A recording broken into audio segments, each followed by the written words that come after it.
अब वक्त हो गया है देश और दुनिया की उन खबरों का जो आज पूरे दिन सुर्खियों में रही। हम आपको दिखाएंगे वो स्पेशल रिपोर्ट जिसमें होंगी देश और दुनिया की बड़ी खबरें।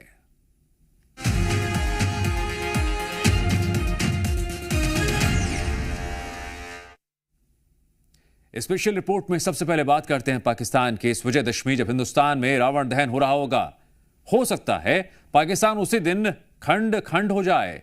हम ऐसा इसलिए कह रहे हैं क्योंकि आजादी की लड़ाई लड़ रहे बलूचिस्तान में शहबाज सरकार के लिए हालात बेहद खराब हो गए हैं, तो वहीं पीओके ने भी बगावत का बिगुल फूंक दिया है।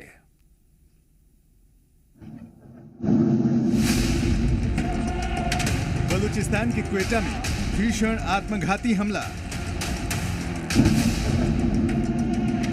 खैबर पख्तूनवा के दक्षिणी वजीरिस्तान में आईडी ब्लास्ट। पीओके में मुनीर की फौज और जनता के बीच गोलीबारी।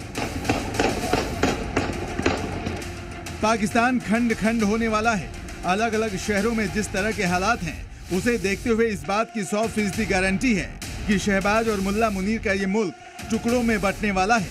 पाकिस्तान से आई ये 3 सबसे ताजा तस्वीरें इसकी गवाह हैं। सबसे पहले बात बलूचिस्तान की। क्वेटा में पैरामिलिट्री फोर्स हेडक्वार्टर के पास भीड़ भाड़ वाली सड़क पर भीषण आत्मघाती धमाका हुआ है। विस्फोटक से भरी गाड़ी में हुआ यह धमाका इतना तेज था कि आसपास के घरों की खिड़कियां टूट गईं और दीवारों में दरारें आ गईं। इस धमाके में कई लोगों की मौत हो गई है, जबकि बड़ी संख्या में लोग घायल हुए हैं। धमाके के पीछे तहरीके तालिबान पाकिस्तान का हाथ बताया जा रहा है। 2001 में अमेरिका के अफगानिस्तान पर हमले के बाद पाकिस्तान ने अमेरिका का साथ दिया। टीटीपी इसी से भड़का हुआ है और लगातार पाकिस्तान पर हमले कर रहा है।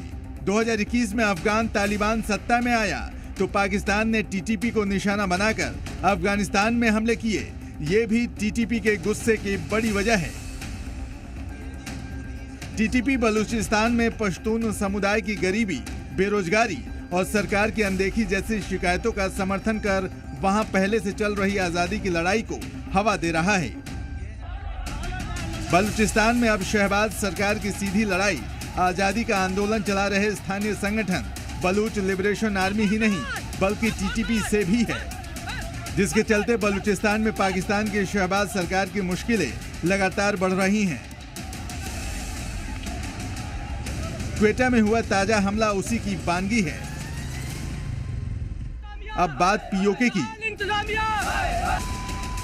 यहाँ कई दिनों से शहबाज सरकार के खिलाफ जनता सड़कों पर उतरी हुई है। महंगाई, बेरोजगारी और पाकिस्तानी सेना की ज्यादतियों के खिलाफ लोग सड़क पर उतरे हुए हैं। ये जो मारामारी है उसके पीछे वर्दी है के नारों से पूरा पीओके गूंज रहा है। कोटली, रावलकोट और मुजफ्फराबाद जैसे शहरों में आजादी और पाकिस्तानी सेना वापस जाओ जैसे नारे लगा रहे हैं। पीओके में चल रहे इस प्रदर्शन पर काबू पाने के लिए पाकिस्तानी सेना मैदान में उतरी तो उसे लोगों के गुस्से का सामना करना पड़ा। गुस्साई भीड़ ने पाकिस्तानी जवानों को पकड़ पकड़ कर पीटा। ये तस्वीरें देखिए। अपने जवानों की पिटाई से बौखलाई मुनीर की फौज ने बंदूकों का मुंह खोल दिया। प्रदर्शनकारियों पर पाक सेना ने अंधाधुंध गोलियां बरसाई। मुजफ्फराबाद में जहां प्रदर्शन हो रहा है वो पूरा इलाका गोलियों की आवाज से थर्रा उठा। खबर है कि प्रदर्शन के दौरान पाकिस्तानी सेना और आईएसआई समर्थित मुस्लिम कॉन्फ्रेंस के हथियारबंद लोगों ने प्रदर्शनकारियों पर गोलियां चलाई। पुलिस की जानिब से शेलिंग की जा रही है। एमसी का अफगान भी उनके साथ मौजूद है। कोटली में निहत्थे प्रदर्शनकारियों पर सुरक्षा बलों ने गोलीबारी की। पाकिस्तानी सेना की अंधाधुंध फायरिंग में कई लोगों की जान चली गई, जबकि कई लोग घायल हो गए। सड़क किनारे घायल तड़पते नजर आए। ये देखें नाज़रीन, ये गोली लग गई है भाई को। पाकिस्तानी सेना की फायरिंग से प्रदर्शनकारियों का गुस्सा फूट पड़ा। उन्होंने भी कंट्री मेड हथियारों से पाकिस्तानी सेना पर फायरिंग शुरू कर दी।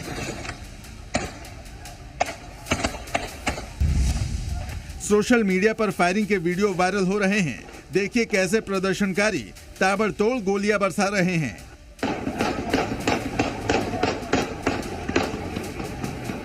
पीओके में चल रहे प्रदर्शनों की अगुवाई अवामी एक्शन कमेटी कर रही है। कमेटी ने कुल 38 मांगे रखी हैं, जिसमें सबसे प्रमुख मांग पाकिस्तान में बसे शरणार्थियों के लिए पीओके विधानसभा में 12 आरक्षित सीटों को खत्म करना है।